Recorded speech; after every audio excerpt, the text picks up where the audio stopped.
I refuse to not be first. Do we do enough? Well, I never shut up about it. It must have been about 16, 17. We nicked their guilt rings. Right, the bouncer's guilt ring. This is no good for me. That's the reality. If you want the honest truth, and I see it every day. This is Umar Ahmed for IFL TV, proudly sponsored by Everlast. Great to have Malik Scott back on the channel. Last time we caught up was in person, of course. Yeah. How's life treating you, Malik? Oh, good, man. I'm extremely grateful as always, Umar. Going through my trials and tribulations like we all are every day, fighting the things that, have intentions on keeping us back. But that's a part of the process. And I'm enjoying my journey as a trainer, waiting for some big things to happen with Deontay, some big things to happen with Gerald Washington. I'm training Tommy Temper from the FaZe clan, like my little brother, so I'm training him as well. I got a young heavyweight named Daniel Whitney, just a lot of guys, just coming up under me. And my whole thing is to build like a heavyweight compound, like, like the old school days. Yeah. And just do nothing but round robin on sparring day. And on non-sparring day, teach my guys the fundamentals on the floor. If I'm not teaching them the fundamentals on the floor, I'm doing what I'm doing now. If I'm not interviewing Umar, I'm film studying. And if I'm not doing that, I just want my guys all in, this boxing cocoon so we could build some, good fundamental fighters and some great champions someday. Well, that sounds very interesting. And of course, we'll come on to Deontay. That's always the main topic of conversation with yourself. But we saw a bigger twist in the heavyweight division last night. And I know you're someone who's watched Joe Joyce very closely, big admirer of Joe Joyce. Suffered his first professional loss. Just get your immediate thoughts about his loss to Zhang last night. I don't think Joe underestimated him. I don't think that's what it was. My personal opinion, I like Joe bigger. Like, he's someone I do like bigger. When I seen him on the scale, I was like, geez, he looked in great shape. They got him in some great shape, but I believe, the size different matter with a style like Joe because of the punch intake. He's always taking punches. So him being lighter than his normal weight may take something away from his punch intake. And I believe it did. I believe you give me a bigger Joe Joyce, the fight is still competitive, but the punch intake will be a little bit different. I've seen Joe get hit by heavy punchers, I see fast punchers, awkward guys, but I never seen nobody that was able to rattle him that early on. Like, you know what I mean? B.Y. Jennings hurt him to the body one time.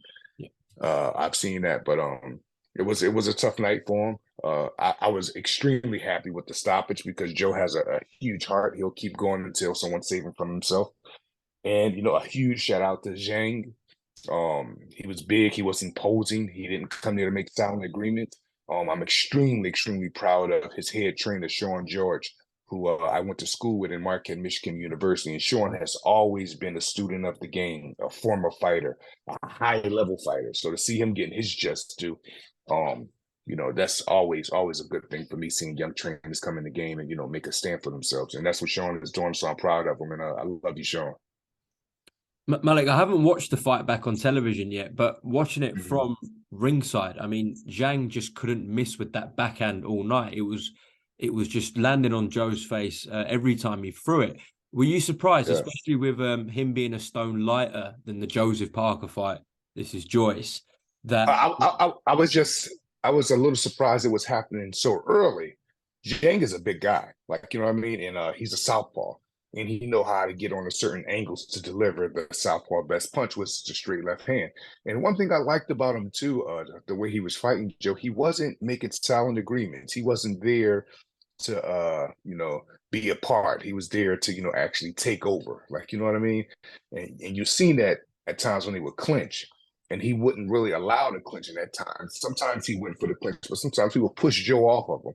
And I believe that right there was a mentality of to let Joe know that, no, I came to win, not make a silent agreement with you and give you your way. So it wasn't just his left hand and his good angles and him being big. It was also his imposing mentality that got him that victory last night. Like, he didn't come to make a silent agreement. He wasn't, come to be a part of the show. He came to take over the show. And, kudos to him. He did a good job last night.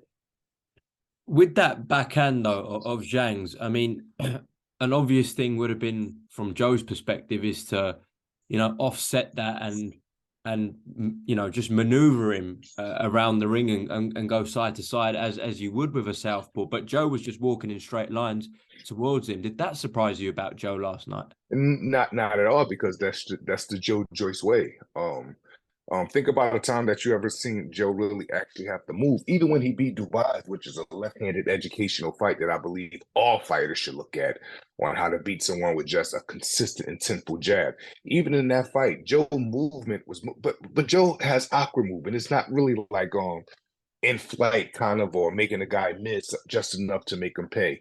He's a tad bit awkward, like the way his movement go. And to me, to offset punchers like Zhang or big punchers, there's a certain way you have to move, it's certain steps you have to take, and it's a way that you do the things. And he just wasn't able to do it. But the real important thing is, it seemed like he made his mind up that he was just going to do it his way, and that was the come forward way. That was to not, after you punch, don't act like the world owe you anything. It's your job to be defensively responsible and move your head after you punch, because why? Big Zhang have arms and fists, and he want to punch you back.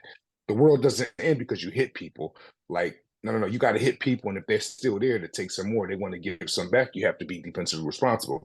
Joe Joyce wasn't doing none of that last night. But then again, I can show you tons of fight when he was successful with that same format. And what does that say? Well, that says that once you reach the high levels in boxing, you can have a great chin, you can have a good engine. Someone is going to have your number someday, and how you deal with that, and how you adjust to that, those type of trials, it determines the type of fighter you are technically. Can you adapt to style? Can you adapt on the button? Can you deal with any type of size? That's the first time I actually seen Joe in the ring with an imposing big heavyweight.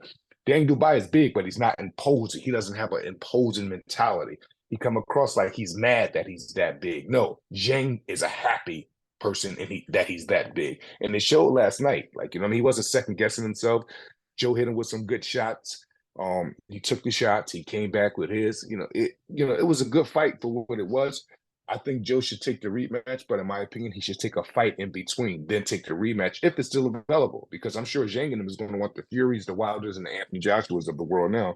So we'll see the availability about it. Well, Joe has got a rematch clause, so if he wants to activate it, he has that option. So from what you're saying there, I know exactly what you're talking about. In the Dubois fight, we saw that sort of jittery, awkward movement from Joe, and he was doing it constantly in the fight. Do you think then he can make, if he does activate the rematch clause, do you think he can make Zhang fall short with that left hand with his jittery movement? Yeah, but then that's something that you'll have to do for 12 rounds, and we're in a heavyweight division, so I mean, if you can't do it for 12 rounds and Zhang start getting a rhythm on you, he start making contact with you with that left hand, then are you going to fall apart at times? Are you going to be hurt? So now we're talking about Joe's adjustments. What about, it's so many adjustments that Zhang can make too. There's so many opportunities that he had last night to close the show a little bit quicker. The doctor stopped the fight last night, and I feel as though Zhang at times, he wasn't stepping on the gas when he could have. This time Joe was hurt. Joe was acting lackluster, but Zhang didn't step on the gas, as if he's not like someone that could smell blood or a good finisher or the likes of that, so to speak. But there's so much that he could take from that fight for the rematch. Talking about Sean George and Zhang, and there's so much that Joe Joyce. It's an uphill battle for Joe, in my opinion, in the rematch. Zhang can actually do things to make his victory a little bit better, depending on how Joe wants to train, depending on do he want to buy into a game plan, not just have one, buy into it. So that means you and your team come up with a collective game plan, and you're not just doing it because, well, this is the game plan we came up with, so I guess I got to do it. No, you have to buy into it mentally, physically, spiritually, and everything, and say, no, I believe in this because this is going to work and this is going to beat this guy. If he doesn't buy into the game plan to beat the necessary opposition, then, it may be worse for him next time. But I'm a huge advocate and believer in Joe Joyce. Like, it's no secret that I believe he has an engine like no other. He's a bit strange with the mentality. I love strange, though. I love, weird people and people that are awkward and people that make it work for them. And Joe has that. He has all the attributes to put up a more gallant effort the next go around. And I think the next go around is going to be a lot more entertaining fight. I also believe they don't go the distance. I believe Zhang and Joe Joyce, they jail together. That it'll always be a stoppage. Who would get stopped or who would get knocked out, I don't know. But we've seen if you can continue to take Zhang punch and continue to be in his face and continue to aggravate him and show stubbornness, he's has fights when he's kind of fell apart. And if Joe and them want to take something from that and actually make him fall apart and actually, look for his soul and look past his flesh, then that's adjustments that they're going to have to make spiritually. When I say they, I mean in Joe Joyce. This is a mirror issue. He have to go home and say, I'm going to look in the mirror. This is what I want to do. And this is what I'm going to do if the next time we fight or when we fight. But he has a rematch clause. I'm sure, Joe is super competitive. He has a heart of the lion. I'm sure he's going to take the rematch. And when they do, I wish him nothing but the best, man. So if you were in his corner for this, how would you approach a rematch with Zhang? If I'm Sean, no, not Sean, because Sean is with Zhang. Ishmael. If I'm Joe Joyce, I get with God. It's just crazy, man. I don't know pick this up. You gotta, he gotta almost become Israel Adesanya in the rematch. He have to really hunt. He has to really hunt, Jay. But you can't hunt him walking straight forward. You can't hunt him being irresponsible. You can't hunt him with the mentality like I'm Joe Joyce. I got a chin and an engine. Can't no one knock me out. I have to live up to this hype of being indestructible. No, leave that alone. Let's accept some humility and say, no, if I don't do this, I'm going to lose again. Whatever it is I have to do to beat this guy to not lose again and come back and get it in blood, that's what I'm going to do. Him, his team, they all have to come up with that together. Like, you know what I mean? But if I'm Joe and I go in there with Zhang the next time and I have the Joe engine and the Joe chin, I will be more responsibly defensively and I will go to Zhang and I will go and get it. The errors in Zhang, I would go and test those immediately. There's times that he's ran out of gas late. There's times that lesser opposition than Joe Joyce have gave him problems. There's so many times he's gotten hit after he punched people. So that means at times he's not that defensively responsible. You got to drill. And I don't just mean physically, I mean mentally. And I think Joe got to take himself to that dark place now. And that dark place determines if he's able to take Zhang to that dark place and get him out of there. So we'll see. The heavyweight division is alive and well, man. So, it's good. And a new blood just came into the high level last night, which is Zhang. He beat Joe Joyce. I don't know what their plans is, but I'm sure they're going to be looking for big fights now. Sean George and Zhang team, and they deserve it because they poured off the apple cart last night. And like I said, I'm proud of Sean George, and Zhang did a good job last night, man. So shout out to them. We'll see what Joe Joyce do or what decision that he make, man. But is he okay? He was at the hospital last night. I heard. How's the eye doing? Yeah, so we found out this morning that all the checks went well at the hospital, and there's no fractures in his eye. So that was good to hear. Good. Yeah. Live to fight another day. Live to fight another day, brother. Absolutely. When I look at the elites of the heavyweight division right now, obviously I look at Tyson Fury, I look at Deontay Wilder, I look at Alexander Usyk. With Zhilei Zhang, I know styles make fights, but you believe with that crop he can really mix it with those three guys? I know for sure he can be present there, and if any of those guys make a mistake, he could take advantage of those and probably take advantage of some loopholes. He's not far from the mix at all. This is a big, strong, powerful southpaw. But there's loopholes in him. So that makes the division even more vulnerable, and it makes it even more entertaining because the vulnerability of them. So it's good, man, but we'll see. But, Umar, like if you constantly getting hit with right hands by anybody, and then you talk about fighting Deontay Wilder, the math of that just doesn't even go together to me. Like, I just wouldn't even know. I don't know how to do that kind of math yet. I'm a simple guy. 1 + 1 is 2. You get hit with right hands, you can't beat Deontay Wilder. That's just how it goes to me. How is he doing, Deontay, at the moment, Malik? Extremely blessed, man. Doing very well right now. We've been back working out, as you guys can see. He's in great shape. Let me calm down. He's in very, very good shape. He's not in great shape yet. He's sharp yet, but he's not as sharp as I'm going to have him for fight time. But he's very well, man. He's excited. He's ready to get back in the ring, and more important than anything, he's healthy and ready to become 2-time heavyweight champion of the world. And I love the energy that he's on right now because, you know, when he's in this kind of energy, you know, I'm like a kid in the playground, a kid at the candy shop because, you know, like, look, you see me, you know, I'm geeking out, you know what I mean? So we'll see, man. We'll see. We got some options, as you all know, some very, very, very big options, you know. The talks of the Usyk thing, you know, we'll see, you know, that can possibly happen. You know, Ruiz is always on the menu because of the connection, the PBC connection. Um, there's a few things. There's a couple guys, but a lot of people be wanting to know who Deontay fight. So who is Deontay going to fight? And I always say, well, he's high level boxing. He's big time boxer. So it can only be 1 to 3 guys, maybe. Like, you know what I mean? It's not like Deontay, in my opinion, since the level that he's been on now, he's never fought a Franklin.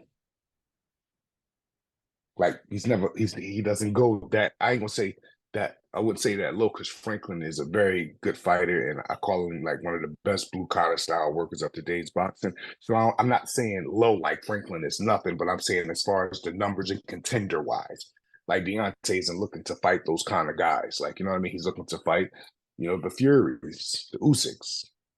You know what I mean? The you know, yeah. Yeah, of course. The Andy Ruizes and stuff like that. It's easy. It's easy to know who he's getting ready fighting because you just look at who's at the top of the game in the heavyweight division. That's who Deontay is trying to fight, or that's who's trying to fight Deontay. Well, Malik, let me ask you. We heard, you know, rumors about potentially a multi-fight deal being on the table from Saudi Arabia, where that involves Wilder and Joshua, Fury and Usyk, and then the winners fight each other next year, which all sounds ideal. So what can you tell us as Deontay's trainer about that? That right there, Saudi Arabia, to me, is the threshold of opening up what boxing really is about to be on a high stage in extreme, incredible revenue. Like the doors that they're opening up, not just for boxing, but entertainment wise, is remarkable. And I'm on the inside of the meetings.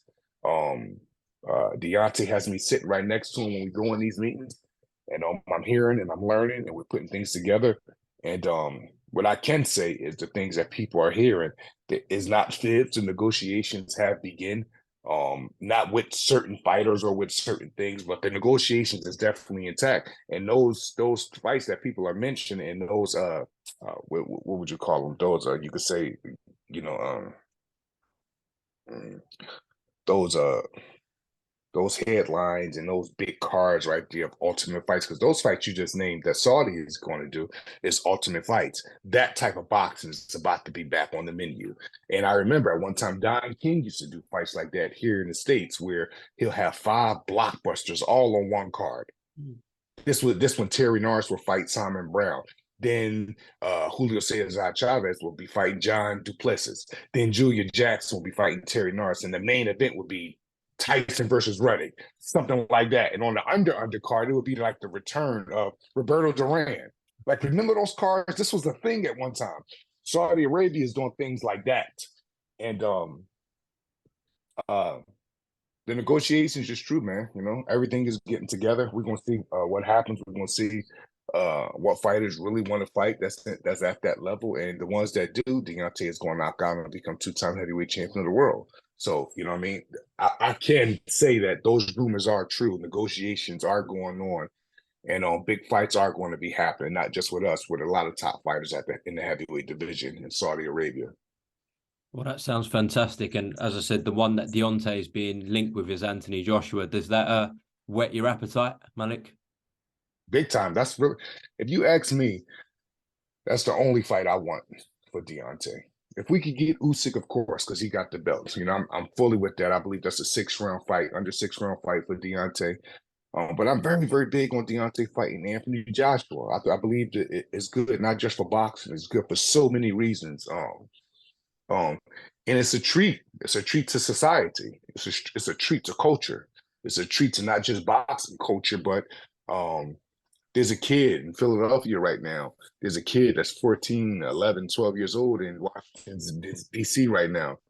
in Baltimore, and all of these kids right now is looking up to the Deontays and the Anthony Joshuas, and they can't even fathom themselves being in that position, but they go to the gym every day in hopes and practicing confidence that they can get to a level someday to be in big fights like this.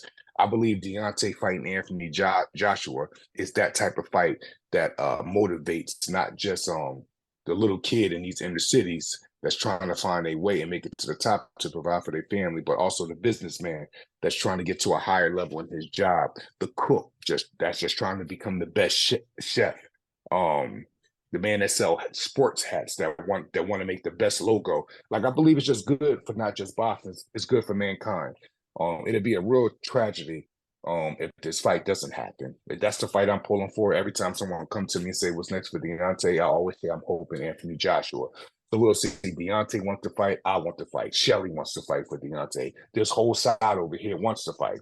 We want to see what AJ does. Now, the ball is kind of in his court, so we'll see how he's going to take advantage of it. But, we're available and we're ready. What did you make of his return against Jermaine Franklin? I looked at the fight twice, one last night and one 2 nights after the fight. I thought it was fair. I thought once I watched it good. Do I think he's right in line to be knocked out by Wilder? Absolutely. But I seen so many good things that AJ did. But really, I don't know. He doesn't come across as I like AJ that fought Povetkin, AJ that fought Dylan White the first time, AJ that fought Pulev. That AJ doesn't seem that's there right now. And we'll see, man. We'll see. I don't want to keep I don't want to like the critiqueness, and sometimes my honesty threatens other people's reality. And I don't want to. I'm not in the mood. It's a good Sunday right now. I'm not in the mood to do that anymore. I'm talking to you, enjoying my cigar, but it's no secret that who I believe the baddest man on the planet is, and that's my focus. Yeah, of course, of course. I know you saw a clip of an interview I did with Carl Frampton. I tagged you in it, where he said Deontay Wilder can kill people with his right hand. You see that? Yes, I did. And I love that type of honesty. And I love that type of honesty from other pugilists. That's not even in the heavyweight division, but they've seen this game for so long, and they could tell the difference between heavy-handed power and 187 style. And Deontay has, like he just do, man. I see what the guy does. I say it over and over. Y'all see what he do with 10 ounces on. I've seen what he done with 20 ounces on to grown men, humans. And the result is scary at times. Guys got to go to the hospital, ER. Snoring out cold, out the ring. Go to ER. More guys have to come in. So he's just the most hardest punch in the history of the sport. Anybody that he hits repetitionally over and over and over again, when they get out the ring with him, they're not the same. You're not the same man when you leave. Forget what I'm saying. You have someone like at the highest level, like Tyson Fury, that's very transparent about it. He tell you about the results in health and things like that he go through since 3 fights with Deontay. He know he's not the same. He says it. So, it is what it is, man. I just want these big fights with Deontay. He deserves them. I pray every day for him to become 2-time heavyweight champion of the world. I just don't see, if he continue to train in how he is and continue to believe in the system that we got and the things that we want to add on to the system, I don't see no one ever beating him again. Do you think he's going to strike fear into the heavyweight division when he comes back? I think fear is already there. I think it's something beyond fear that he's going to do when he gets back into the head. Well, I can't even say back. Deontay is here right now. It was back before the Helenius fight. But it was so quick. I know. Because everything is systemized now, man. Everything we're doing is for a reason. It's going to be done a certain way. We're going to set these guys up and become a landmine to them and make them walk right into the bomb. And that's the whole thing. I love the stat of the heavyweight division right now. I love the state of it right now. Even though I wanted Joe Joyce, I was in a tough spot last night with Joe Joyce because I wanted Sean George, someone who was like a big brother to me coming up in Marquette, Michigan University, get his kudos and flowers for being a good trainer.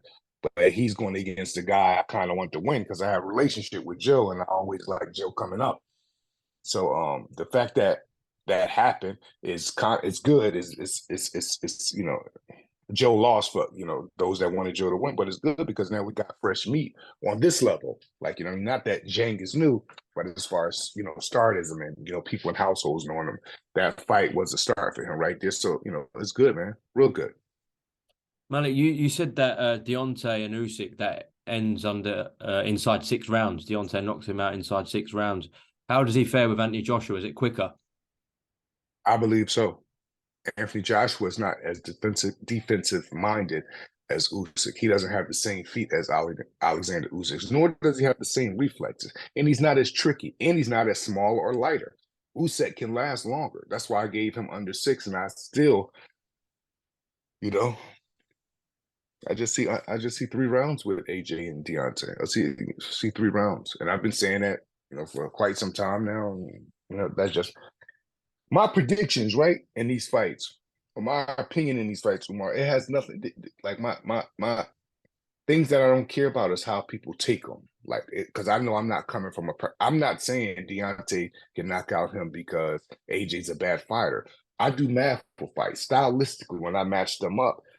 I don't even see AJ having good moments. I see Usyk having good moments against Deontay because he's tricky. He herk and jerk. He could give Deontay. Because now, why would I say that? Because if the Spilkas and the Ortiz, who also were southpaws in light of the world, they had kind of good moments against Deontay because they're southpaw, and it's going to take Deontay a minute to get to him.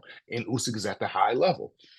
Anybody, those big guys like that, that's 6'4", 6'5", 6'6", and over, Calvin Price, Robert Helenius, Ollie Harrison. Just look what Deontay had done to them. The talk, Fury got through. He got through the cracks. And 3 basically barn burners. You know what I mean? The second one was, to me, the best fight for Fury. The first one was back and forth, and Deontay had him out cold. And the third one, the trilogy, was the most best entertaining one out of them all. But look at how Deontay handled bigger guys, is what I'm saying. AJ is right there. The only hope that AJ really got is Derek James, because Derek James is one of the best trainers in the world. And I really, really like his system. I call it the reality system. It's not flashy. It's not none of the extraness, but what it is, it's extremely, extremely imperative. It's very, how can I put it? All the things that he teaches, actual reality on what's going to happen on fight night. This is why Errol Spence has the great system that he has. If you watch Errol Spence on the pads, he does the exact same style on pads and bags when he gets into the ring. They have a system of floor sparring fight. Nothing comes in between that. They don't leave sparring in the gym. No, they take everything they do good from sparring and they put it in the fight. And then when they get into the fight, that's where you see the final masterpiece. And that's why Errol Spence be looking like that. Even the young guy coming up under him. He's one of my. What's the young? Come on, Frank Martin. Frank Martin, yes, he's even like that as well. They have a system, and it works for him. We're gonna see if AJ can, adapt to that system. But like I said, man, it really doesn't matter. You can have all the best trainers you want in your corner all at the same time. How you react after you get hit by Deontay, that's another whole entity. This is a different thing. So we'll see. We'll see. We'll see, man. But and we could end up in a position in Saudi Arabia where we next year see Fury Wilder 4 if they both win their fights. Absolutely. God knows I would love that. Really love that. And I like that. And I like that a lot too. And I like that with Deontay coming in. What was this? I think this is hold on. Jarrett Hurd. Yeah, but that's Hurd versus Jason. But I think that was our card. Is that LA? Yeah, that's LA. No. Yeah, that's when we fought Fury the first time. But Joyce was on that bill actually. Joe Joyce was on that bill against Joyce. Hanks. He stopped Joe Hanks. Yes, absolutely. Yeah. And Abel Sanchez was training Joe at that time. Yeah. And it's alive and breathing, man. Well, the heavyweight division is good and everything. So just before we close off, Malik, what's the update on Gerald Washington? How's he getting along? Gerald is doing good, man. We've been offered we're pushing for Frank Sanchez. Wow. Okay. Yeah, we're pushing for Frank Sanchez. We're going to see how that, once again. Just picking this back up with Malik Scott, a bit of Wi-Fi issues there. You were saying that Gerald Washington yeah, your guy's been offered the Frank Sanchez fight. Tell me about it. Yeah, we was offered this Frank Sanchez fight. It's a big risk, bigger reward. I've accepted it as a trainer. Gerald accepted it. So now we're just waiting for the feedback from the powers that be concerning managers, promoters, and networks, and see if we can get it. As you say, a massive reward. If you do beat Frank Sanchez, then you're right in the mix at the top with Gerald. Absolutely. In the heavyweight division, that's the sexiness of the heavyweight division, because you look at a guy like Zhang, people would have seen him in Forrest fight and said, especially him and Zhang fight, even though not Zhang, him and Hagovic fight was another.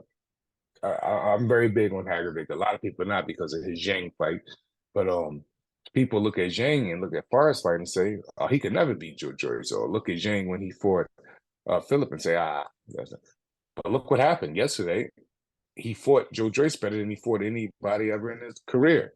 And I believe Gerald Washington, he has that type of mentality. He definitely have the physics and the strength to do it. It's the mentality that I've been working on, and the mentality has changed now. You know, he's ready to show off everything that he's learned, not from me, but also learned about himself. And I'm proud of him. He works hard every day, and he drills every day, and he wants to learn. He's always seeking.